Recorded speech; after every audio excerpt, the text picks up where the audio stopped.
Grace Kelly got to live every little girl's dream by transforming from a glamorous actress into a beloved princess. When Kelly married Prince Rainier of Monaco, she traded in her scandalous Hollywood career for a golden crown. But her fairy tale romance came at a heartbreakingly high cost. Even in her final hours, she had only mere thousands to her name. But how did the actress-turned-royalty find herself in such dire straits in her last days? The truth remained concealed for far too long, but a recent documentary has finally shed light on the deepest, darkest secrets of her life. Join us as we delve into the real story of Grace Kelly. Grace Kelly entered the world on November 12, 1929, in Philadelphia, Pennsylvania, into a family of notable distinction. Her father, John B. Kelly Sr., was a renowned figure, boasting Irish immigrant roots and achieving fame through his remarkable feats as an Olympic athlete, securing 3 gold medals for sculling. Alongside his athletic pursuits, he also managed a thriving brickwork contracting company. Grace's mother, Margaret Mayer, added her own layer of distinction to the family lineage, with her German heritage and background in physical education. The Kelly family's illustrious background extended beyond her immediate household. Grace's uncles were prominent figures in their own right. Uncle Walter C. Kelly commanded attention as a vaudeville star, captivating audiences with his performances, while Uncle George Kelly left an indelible mark on the literary world as a Pulitzer Prize-winning playwright. Yet, despite this storied lineage, Grace's aspirations diverged sharply from the expectations set by her strict Catholic upbringing. From a tender age, Grace exhibited a flair for the dramatic arts, demonstrating a natural inclination towards performance. Even as a 12-year-old, she sought out opportunities to immerse herself in the world of theater, eagerly participating in school plays, dramas, and dance programs. Her burgeoning passion for acting set her on a distinct trajectory. However, Grace's aspirations clashed with her father's traditional views and conservative values. John B. Kelly Sr. held a steadfast opposition to her pursuit of acting, viewing the profession through a lens of societal stigma. In his eyes, the world of entertainment was deemed as a slim cut above streetwalker, a sentiment that posed a formidable barrier to Grace's ambitions. Refusing to let her passion fade into obscurity, Grace Kelly took a decisive step toward her dreams in 1947. It was a pivotal year when she made a significant move by signing with the Walter Thorin Model Agency, embarking on a journey that would forever alter the course of her life. Relocating to the bustling metropolis of New York City, Grace's arrival heralded the beginning of a new chapter, teeming with promise and opportunity. However, life in the Big Apple proved to be a far cry from the glamorous existence she had envisioned. Instead of stepping into the spotlight of high-fashion runways and luxurious photo shoots, Grace found herself immersed in the humdrum world of commercial modeling. From promoting bug sprays to endorsing cigarettes, her early assignments hardly reflected the glitz and glamour associated with the industry. Yet, amidst the mundane routines of her burgeoning modeling career, Grace's star quality shone through, catching the discerning eye of television producer Delbert M. Recognizing her innate potential, he wasted no time in casting her as the leading lady in an adaptation of the Sinclair Lewis novel Beth Meriday. This pivotal role marked Grace's entry into the realm of television, setting the stage for a remarkable journey that would see her grace the screens of nearly 60 live television programs. In hindsight, Grace Kelly's foray into television proved to be nothing short of a miracle. Each appearance paved the way for greater opportunities, propelling her toward the zenith of her career. As Grace Kelly's career continued to ascend, her talents began to garner recognition beyond the confines of the stage. Theater World magazine, in particular, hailed her as one of the most promising personalities of the Broadway stage in 1950, solidifying her status as a rising star in the theatrical world. Her performances in renowned productions such as The Father, The Rockingham Tea Set, The Apple Tree, The Mirror of Delusion, and Episode for Somerset Maugham's Tea Cereal, earned her critical acclaim and further cemented her reputation as a versatile and accomplished actress. However, it was a fortuitous opportunity in the realm of cinema that truly propelled Grace Kelly into the spotlight. Her big break arrived when esteemed producer Stanley Kramer offered her a role opposite Gary Cooper in Fred Zinnemann's High Noon. Yet despite the anticipation surrounding her performance, Kelly faced harsh criticism from some quarters. Far from being deterred, this setback only fueled her determination to excel, igniting a fierce resolve to silence her detractors and showcase her true potential as an actress. Her perseverance bore fruit when she secured another significant role in the film Mogambo, which proved to be a resounding success. Yet, as Grace Kelly's star continued to rise, she soon discovered the harsh realities of fame. The adulation and scrutiny that accompanied her success brought both opportunities and challenges. In 1954, Grace Kelly's cinematic journey reached new heights with her starring role in the thrilling film Dial M for Murder, alongside acclaimed actor Ray Milland. Little did she know that amidst the intensity of filming, a fateful encounter would ignite an infamous affair between them, adding a layer of complexity to her burgeoning career. Despite the personal tumult, Grace's professional prowess shone brightly, culminating in her triumphant win at the Academy Awards for her compelling performance in The Country Girl later that same year. However, as Grace basked in the glow of her newfound success, the shadows of scandal began to loom over her Hollywood starlet persona. Her burgeoning relationships with co-stars became fodder for tabloid gossip, threatening to overshadow her achievements on the silver screen. Yet, amidst the whirlwind of speculation and scrutiny, fate intervened in a most unexpected way. In a twist worthy of a classic Hollywood romance, Grace Kelly's life took a dramatic turn when she crossed paths with Prince Rainier III of Monaco at the prestigious Cannes Film Festival in 1955. Amidst the glitz and glamour of the festival, an invitation to join the prince for a photo session at the opulent palace set the stage for a momentous encounter. Despite initial delays and logistical challenges, fate finally brought Grace and Prince Rainier together on May 6, 1955. Now, you might be wondering about the aftermath of their momentous encounter. Well, let's just say that the chemistry between Grace and Prince Rainier was palpable from the start. Instant sparks flew, and butterflies fluttered on both sides as they embarked on a whirlwind romance. What began as a simple photo shoot evolved into a year-long courtship, culminating in a decision that every girl dreams of.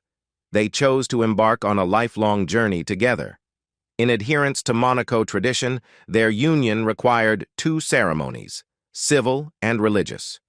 The civil ceremony, a 16-minute affair, unfolded on April 18, 1956, in the regal splendor of Monaco's palace throne room, witnessed by 3,000 Monaga citizens. The following day, the religious ceremony took place in Monaco's St. Nicholas Cathedral, officiated by Bishop Gilles Barre. This extraordinary wedding spectacle captivated the world, captivating over 30 million television viewers and marking a milestone in modern media coverage. Grace, resplendent in a gown fit for a princess, crafted by the renowned Helen Rose from MGM, epitomized elegance as she glided down the aisle. It took the skilled hands of 36 dressmakers 6 weeks to meticulously craft this masterpiece of couture. To describe the wedding as a fairy tale would be a gross understatement. Overnight, the once struggling actress transformed into royalty, assuming the mantle of a princess. While many rejoiced in her newfound status, envy simmered beneath the surface for some. Embracing her role as a princess, Grace bid adieu to her acting career and embraced the responsibilities of royal duties and motherhood with grace and dedication. Beyond the confines of palace walls, Princess Grace dedicated herself wholeheartedly to philanthropy, championing causes close to her heart and spreading kindness wherever she went. Her royal travels took her to the farthest reaches of the globe, where she tirelessly advocated for art institutions and charitable endeavors. Her passion for making a positive impact extended to the written word, as she authored her own book, leaving an enduring legacy of compassion and generosity. Yet, behind the glamour and prestige of her royal role, there were the deepest, darkest secrets of her life. As the night wears on, Princess Grace finds herself ensconced in the opulent confines of her 235-room pink palace, gazing out at the moonlit expanse of the Mediterranean Sea. It's a January evening in 1962, and the air is heavy with the weight of her disillusionment. When Grace Kelly made the life-altering decision to leave behind her illustrious Hollywood career and marry Prince Rainier, the sovereign of the minuscule Principality of Monaco, she believed she had found her happily ever after. Yet, 6 years into their marriage, the fairy tale facade begins to crumble under the strain of Rainier's domineering nature and volatile temper. Despite having borne him an heir, Albert, and an elder daughter, Caroline, Grace finds herself increasingly isolated and disenchanted within the gilded confines of her royal existence. The prospect of escaping back to her homeland beckons enticingly, especially when she receives an offer of $1 million to star in Marnie, a forthcoming Alfred Hitchcock thriller, a sum equivalent to a staggering $7.6 million in today's currency. However, it's not the lure of wealth that captivates her. Rather, it's the chance to reclaim a semblance of the independence and agency she feels she has lost in her marriage. In a candid moment of vulnerability, she confides in Father Francis Tucker, Rainier's trusted confidant and chaplain, who shares a glass of whiskey with her in the secluded chambers of the palace. Grace lays bare her inner turmoil, revealing the toll that Rainier's authoritarian rule and explosive outbursts have exacted upon her. At 32 years old, she finds herself grappling with a profound sense of loneliness and despair, yearning for a freedom that seems increasingly elusive within the confines of her royal role. Contemplating the possibility of accepting the Hitchcock role and pursuing a divorce, Grace seeks solace and guidance from Father Tucker. Yet his sobering response serves as a stark reminder of the harsh reality she must confront: the potential repercussions for her children, who are heirs to a European throne, and the inevitable scrutiny and judgment of the world at large. This poignant scene, drawn from the script of Grace of Monaco, encapsulates the portrayal of Grace as a woman trapped in a golden cage, a poignant depiction of her struggles as the victim of an abusive marriage. While the film has drawn criticism from some quarters for its alleged glamorization and historical inaccuracies, the script draws upon extensive research and interviews with palace insiders to offer a nuanced exploration of Grace's inner turmoil and desperate longing for liberation. Indeed, the royal family's apprehension about Grace of Monaco appears rooted in the fear that the film might shatter the long-standing Hollywood taboo surrounding the portrayal of the truth behind Grace Kelly's marriage on the silver screen. A taboo that, if broken, could pave the way for more revealing and potentially embarrassing cinematic ventures. While the script depicts Rainier as sleeping in a separate room from Grace and perpetually preoccupied during the day, it notably glosses over allegations of his infidelity, a topic that remains conspicuously absent from the narrative. Wendy Lee, a biographer of the princess, remarked that the film offers only a superficial glimpse into Grace's life and fails to delve into the darker aspects of Rainier's behavior, such as his reported promiscuity and cruelty. Lee's 2007 book, True Grace, delves deeper into the complexities of the royal mariage, portraying Rainier as a suave and cigar-smoking prince who embarked on extramarital affairs soon after Grace's pregnancy during their honeymoon. The book alleges that Rainier maintained relationships with at least 3 mistresses within months of their marriage, an aspect of their relationship that the film chooses to omit.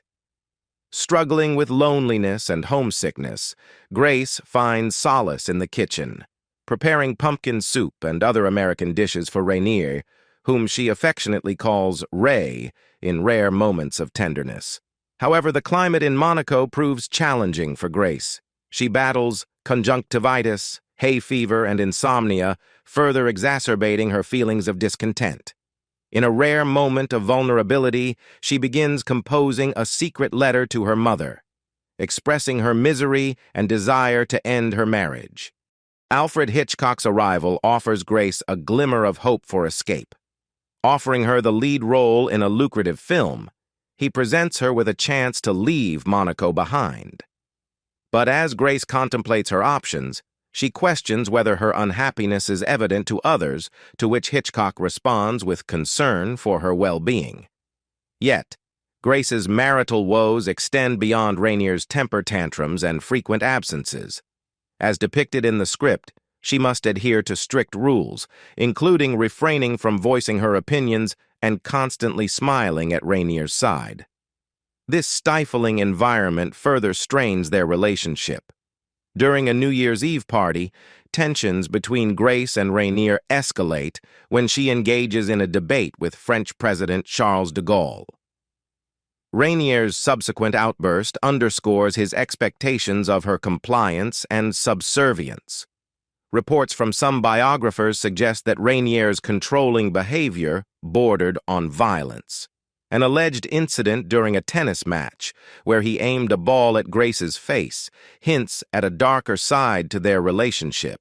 When Grace expresses her desire to accept Hitchcock's offer, Rainier initially appears supportive but later reverses his decision, insisting that she reject the role.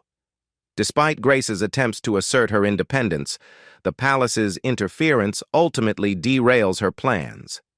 The film's portrayal of Grace's eventual pursuit of divorce from Rainier remains a contentious point.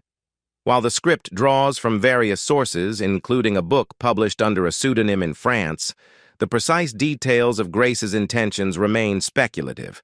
Feeling trapped in her opulent but suffocating life, Grace reportedly sought solace in the possibility of divorce, consulting an American lawyer for advice.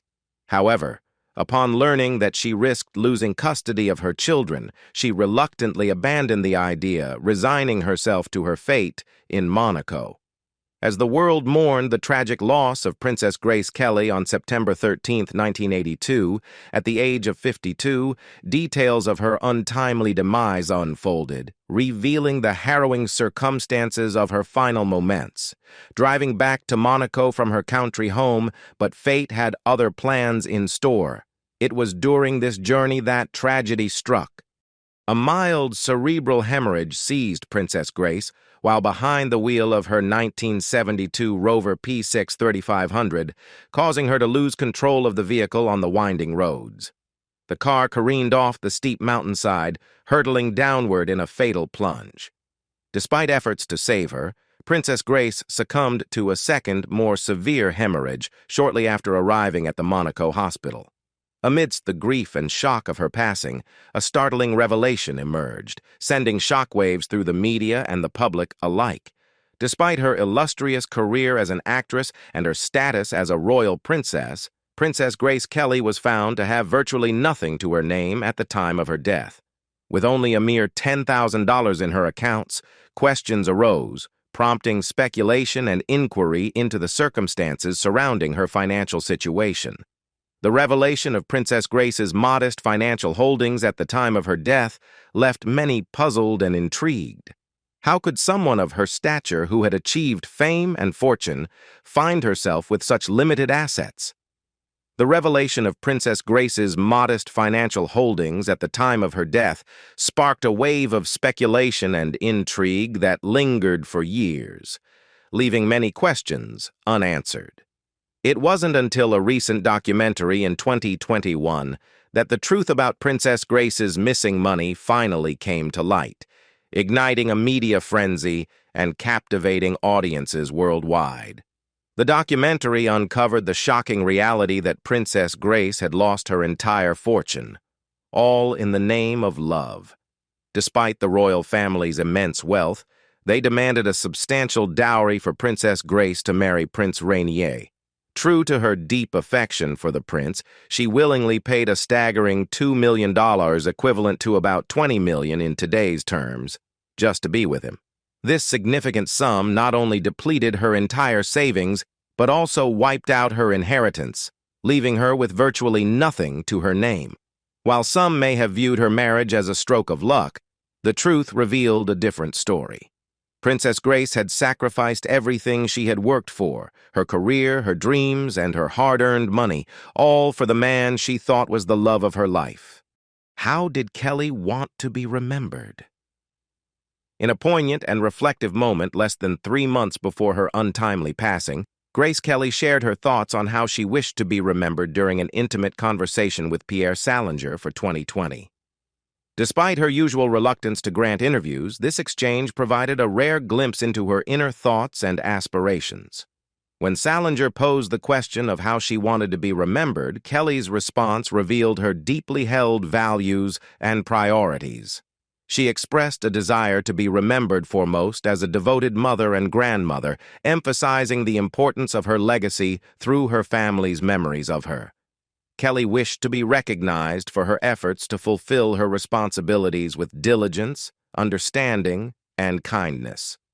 When asked if she wanted her acting career to define her legacy, Kelly displayed humility and modesty. Despite her success in iconic films like High Noon, The Country Girl, and Dial M for Murder, she downplayed her achievements as an actress. Instead, she expressed gratitude for her career, but felt that she had not reached a level of distinction that warranted being solely remembered for her performances. Kelly hoped to be remembered primarily as a decent and caring individual rather than solely for her professional accomplishments. In a moment of whimsy, Kelly also shared her musings about another life she might have envisioned for herself. Expressing a light-hearted sentiment, she entertained the idea of being reincarnated as one of her beloved dogs, noting the joy and simplicity of their lives. As we reflect on the life and legacy of Grace Kelly, her story continues to captivate and intrigue us, even decades after her passing. From her rise to stardom in Hollywood to her transformation into royalty, Grace's journey is one of love, sacrifice, and resilience.